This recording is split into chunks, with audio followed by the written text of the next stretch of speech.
Sengketa Pilkada Makassar terkait tuntutan paslon nomor urut 1 atas KPU Kota Makassar yang meloloskan paslon nomor urut telah memasuki sidang ke-6. Panwaslu Kota Makassar akan memutuskan apakah menerima permohonan dari pihak pemohon atau tidak pada Senin esok. Pasangan Munafri Arifuddin Rahmatika Dewi melaporkan KPU Kota Makassar ke Panwaslu Kota Makassar karena meloloskan pasangan Dani Indira di Pilwalkot Makassar.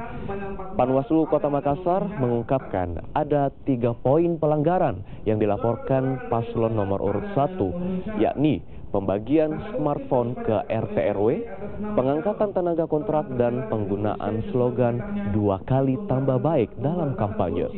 Panwaslu sendiri akan memutuskan kasus ini pada Senin esok.